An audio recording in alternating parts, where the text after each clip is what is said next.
আসসালামু আলাইকুম সুপ্রিয় শিক্ষার্থীরা, আজকে আমরা মাদ্রাসা বোর্ড 2019 সালের 6 নম্বর যে প্রশ্ন আছে সেটা সলভ করার চেষ্টা করব। তো মাদ্রাসা বোর্ড 2019 সালে যে উদ্দীপক ছিল সেটা আমরা প্রশ্নটা দেখে এবার আমরা সলভে চলে যাব। তো আমরা একটু প্রশ্নটা দেখে নিই। আমার কাছে প্রশ্ন আছে, এই যে আমার কাছে প্রশ্ন, এই প্রশ্নটা আমরা দেখিনি সবাই। এবার আমরা সলভে চলে যাব। যাদের কাছে প্রশ্ন নেই তারা স্ক্রিনশট দিয়ে নিয়ে, আর যাদের কাছে প্রশ্ন আছে তাদের তো আছেই। তো আমরা এখন পরের প্রশ্নটা কি আছে। আচ্ছা, দৃশ্যকল্প 1 কি লিখেছে যে ডেটা এনক্রিপশন পাঠদান শেষে শিক্ষক ছাত্রদের নিজ নিজ নামের এনক্রিপশন লিখতে বলল। সিফাত লিখলো VALIDW। আচ্ছা, এটা লিখলো। এবার বলছে দৃশ্যকল্প 2 বলছে আফতাব ব্যাংক ব্যাংক দেশের বিভিন্ন স্থানে অবস্থিত। আফতাব ব্যাংক বিভিন্ন দেশের বিভিন্ন স্থানে অবস্থিত। তাদের 50টি শাখায় অনলাইন লেনদেন কার্যক্রম চালু আছে। টাইগার নামের একটি গ্রুপ ব্যাংকের সিস্টেমের দুর্বলতার কারণে অনলাইন লেনদেনের মধ্যে ঢুকে পড়ে, কিন্তু কোনো প্রকার ক্ষতি সাধন না করে ব্যাংক কর্তৃপক্ষকে সতর্ক করে। তাহলে কি হচ্ছে, অনলাইনের দুর্বলতার সিস্টেম নিয়ে কি করেছে, সিস্টেমের মধ্যে ঢুকে পড়েছে। এটা হলো হ্যাকিং।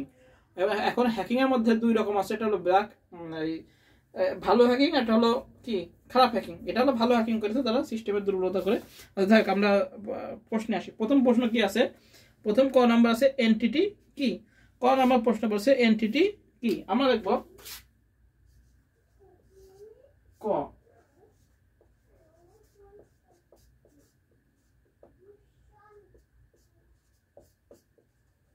এনটিটি হলো একটি বস্তুর ধারণা।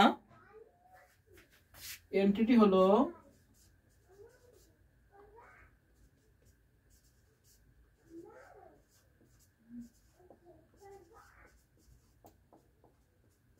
এনটিটি হলো একটি বস্তুর ধারণা যা বাস্তবিকভাবে, আমরা লিখবো যা বাস্তবিকভাবে, যা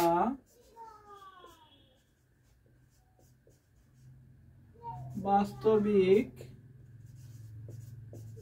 ভাবে, এনটিটি হলো একটি বস্তুর ধারণা যা বাস্তবিকভাবে বা ধারণাগতভাবে বিদ্যমান।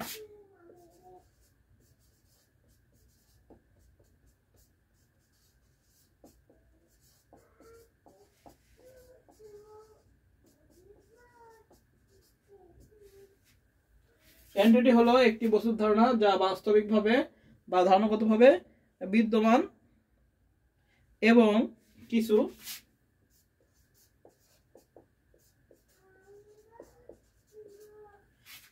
কিছু পৃথক ও স্বতন্ত্র বৈশিষ্ট্য, এবং কিছু পৃথক বৈশিষ্ট্যের দ্বারা অন্যান্য বস্তু থেকে ভিন্ন ধর্মী। এবং কিছু আমরা লিখব এবং কিছু পৃথক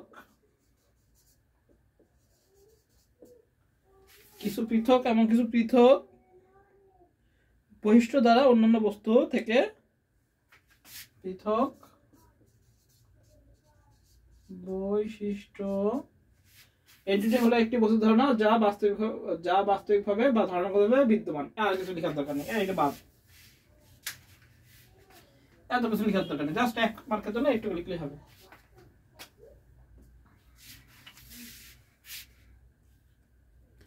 এন্টিটি হলো একটি বস্তুর ধারণা যা বাস্তবিকভাবে বা ধারণাগতভাবে বিদ্যমান। শেষ। আচ্ছা, এবার কি বলেছে, এবার বলেছে হলো ডাটাবেস কল্যাণে আজ ঘরে বসে বিশ্ববিদ্যালয় ভর্তি ফর্ম পূরণ করার সমবস্থা ব্যাখ্যা করা হচ্ছে। খ নাম্বার পড়ানো দিতে হবে আমাদের। ডাটাবেসের কল্যাণে আজ ঘরে বসে বিশ্ববিদ্যালয়ের ভর্তি ফর্ম পূরণ সম্ভব হচ্ছে ব্যাখ্যা করা। আচ্ছা, ডাটাবেসের কল্যাণে কি ঘরে বসে বিশ্ববিদ্যালয়ের ভর্তি ফর্ম পূরণ করা সম্ভব হচ্ছে, তার কারণ হলো ডাটাবেস এর অর্থ কি আমরা জানি, ডেটার সমাবেশ, অর্থাৎ বিভিন্ন ধরনের পরস্পর সম্পর্কযুক্ত ডেটার বিপুল পরিমাণ সমাবেশ।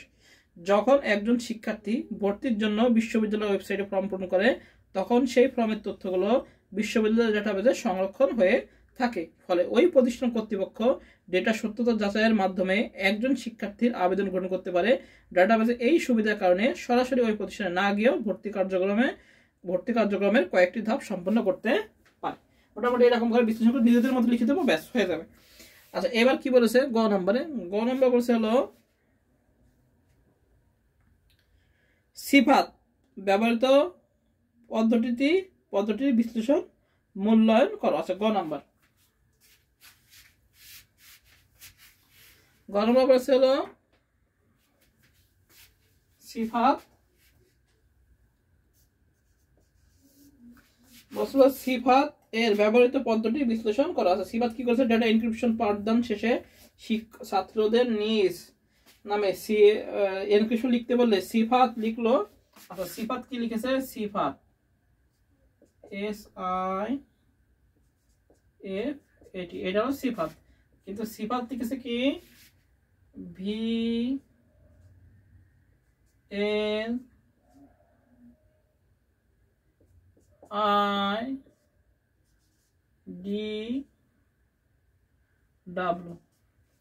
আচ্ছা, SSWUV, এই একটা কোড, এই একটা কোড বাদ, মানে দুইটা কোড পরে লিখেছে। হ্যাঁ, এটা বলে সিজার কোড। কি বলা হয়, সিজার কোড। সিজার কোড এটা হলো প্লেন টেক্সট, এটা বলা হয় plane text, PLAIN, plane text. এটা হলো cyber text, cyber text. Plane text হলো সিফাত, কিন্তু সে লিখেছে VLIDW, অর্থাৎ দুইটা কোড পরে, তাহলে এটাকে বলা হয় সিজার কোড। কি বলা হয়, সিজার কোড। আচ্ছা, এটা কিসের ব্যাপার থাকে, এনক্রিপশনের ক্ষেত্রে। তো আমরা দেখবো গ নম্বরে যে এনক্রিপশন হলো ডেটাকে একটি গোপনীয় কোডে রূপান্তর করা। উদ্দীপকের সিফাত ডেটা এনক্রিপ্ট করার জন্য প্রচলিত এনক্রিপশন পদ্ধতির মধ্যে সিজার কোড পদ্ধতির মাধ্যমে তার ডেটাকে এনক্রিপ্ট করেছে। তাহলে কি উত্তর হবে, সিজার কোডের মাধ্যমে সিফাত কি করেছে, সিফাত সিজার কোডের মাধ্যমে সিজার কোডের মাধ্যমে ডেটাকে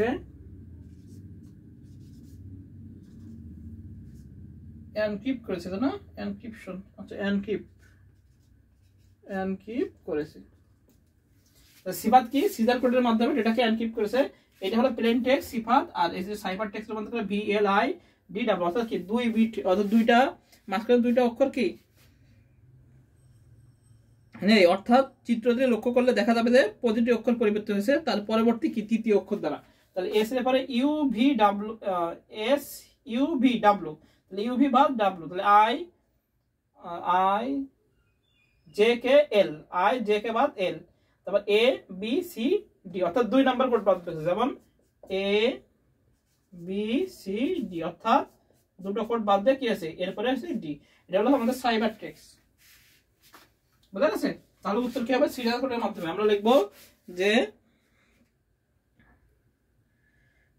সিজার কোড, যে এনক্রিপশন হলো ডেটাকে একটি গোপনীয় কোডে রূপান্তর করা। উদ্দীপকের সিফাত ডেটা এনক্রিপ্ট করার জন্য প্রচলিত এনক্রিপশন পদ্ধতির মধ্যে সিজার কোড পদ্ধতির মাধ্যমে ডেটাকে এনক্রিপ্ট করেছে।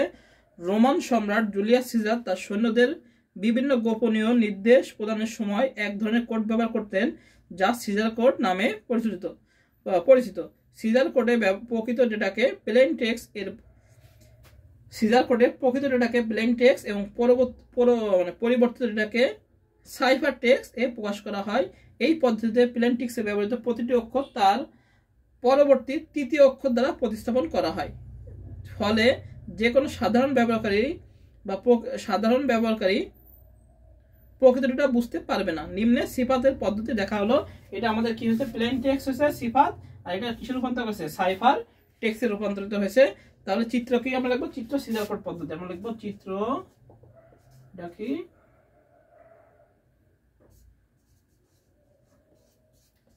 সিজার কোড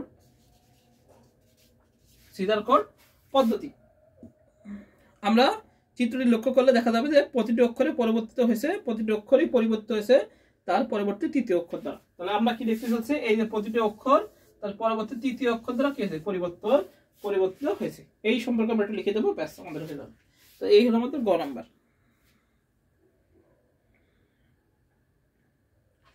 গ নাম্বার বলেছে টাইগার নামধারী গ্রুপে কর্মকাণ্ড মূল্যায়ন করো। আচ্ছা, টাইগার কোম্পানি, টাইগার কি করছে, আলতাফ ব্যাংক দেশের বিভিন্ন স্থানে অবস্থিত, তাদের 50টি শাখা অনলাইন কার্যক্রম চলছে। টাইগার নামে একটি গ্রুপ ব্যাংকের সিস্টেমের দুর্বলতার কারণে অনলাইনে লেনদেনে ঢুকে পড়ে কিন্তু কোনো প্রকার ক্ষতি না করে ব্যাংক কর্তৃপক্ষ সতর্ক করে। এটা হলো হ্যাকিং, তাই না? তো আমরা হ্যাকিং সম্পর্কে বলবো। তো আমরা ঘ নম্বরে আসি, সিরিয়াল কোড মুছে দিলাম। এবার আসি ঘ।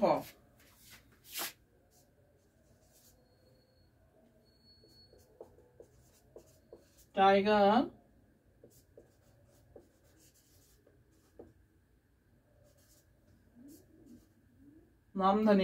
নামধারী গ্রুপের কর্মকাণ্ড হলো হ্যাকিং। কি করেছে তারা? হ্যাকিং করেছে। বুঝা গেছে? তাহলে আমরা কি লিখবো? উদ্দীপকের দৃশ্যকল্প 2 এর টাইগার নাম গ্রুপের কর্মকাণ্ড হলো হ্যাকিং। সাধারণত অনুমতি ব্যতীত কোনো কম্পিউটার নেটওয়ার্কে প্রবেশ করে কম্পিউটার ব্যবহার করা অথবা কোনো কম্পিউটারকে বা নেটওয়ার্কে তার নিয়ন্ত্রণে নেওয়াকে কি বলা হয়? হ্যাকিং বলে। এবার হ্যাকার কয় ধরনের হয়? 3 ধরনের হ্যাকার হয়। সাদা হ্যাকার, সাদা টুপি হ্যাকার, কালো টুপি হ্যাকার, আর হলো কি ধূসর টুপি হ্যাকার। এবার বলেছে কি টাইগার গ্রুপটি হলো সাদা টুপি হ্যাকার, কারণ এ ধরনের হ্যাকার কোনো নেটওয়ার্ক ও নেটওয়ার্ক ভিত্তিক সাইটের দুর্বলতা বের করে ওই নেটওয়ার্ক প্রবেশ করে কোনো ক্ষতি না করে বরং সতর্ক করে দেয় কর্তৃপক্ষকে। সুতরাং টাইগার নামধারী গ্রুপের কর্মকাণ্ড থেকে মূল্যায়ন করে বলা যায় এ ধরনের হ্যাকাররা অন্যের কোনো ক্ষতি সাধন করে না। মোটামুটি এবার নিজেদের মতো লিখবো, আমাদেরও হয়ে যাবে। এই হলো আমাদের মাদ্রাসা বোর্ড। তাহলে এটা কি? সাদা টুপির হ্যাকার। সাদা টুপির হ্যাকারটা কি করে? এটা অনেকে আবার কি করে যে প্রতিষ্ঠান নিয়োগ দেয় হ্যাকিংদের, যে প্রতিষ্ঠানে কোনো সমস্যা বা প্রবলেম আছে কিনা ওটা ওরা খুঁজে বের করার জন্য কি করে, ওটা বেতনভুক্ত কর্মচারী, অর্থাৎ তোমার সিস্টেমের কোনো সমস্যা আছে কিনা সেটা ওরা খুঁজে বের করে। তো এরা হলো সাদা টুপির হ্যাকার, এবং এরা খুঁজে সিস্টেমে দেখে, সিস্টেম কোনো ক্ষতিসাধন করে না, যে কোথায় দুর্বলতা আছে সেটাকে কর্তৃপক্ষকে ঠিক করতে বলে। হ্যাঁ, এইভাবে আমরা নিজেদের মতো লিখে দেবো, এই আমাদের হয়ে যাবে। তো এই হলো আমাদের মাদ্রাসা বোর্ড 2019 সালে 6 নম্বর প্রশ্নের সব। সবাই ভালো থেকে সুস্থ থাকি, সবাইকে আসসালামু আলাইকুম।